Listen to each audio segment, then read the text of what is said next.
Hello বন্ধুরা, মা Manasa blog নিয়ে চলে আসি। আগের ভিডিও তোমাদের দেখাইলাম যে পূজার প্রিপারেশন চলছিল, তাই আমরা মাথাকে নিয়ে মাকে আনতে চললাম বাঁধে। তার জন্য বিরাইন গেছি, আর আমার স্টিল বডি দেখে তোমরা আগে বকান যাও না। আর এদিকে বাঁধে জন্য বাইলাম, বাঁধ পৌঁছে গেছি। পূজা তৈয়ারে, বাঁধটা দমে কাটা ডরে না, আমার হিমত না আমার পূজা হয়ে যাবে।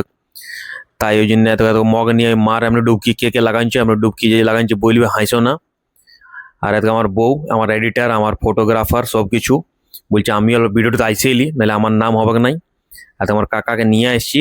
কাকা আমার পূজা সব কিছু করে দিয়ে, প্রথম বছর আমি নিজের থেকে পূজা করছিলাম, তা আমার জানকারি ছিল না বেশি কিছু। তা আমার কাকা আমাকে সব কিছু বলে বলে দিল। এই পূজা হয়ে গিয়েছে, পূজা তো কমপ্লিট হয়ে এবার আমরা ঘর দিকে বেরাবো। আর যে জল পড়ছে বলো না, জলে হালত খারাপ করে রেখে দিয়েছে। তাই পূজা টুজা হইলে আর চললাম। আর দেখো ঘর পৌঁছে নি, উল্লার সঙ্গে মায়ের স্বাগত। এই ঘর চলে এসেছি, দেখো সব কিছু হয়ে গিয়েছে।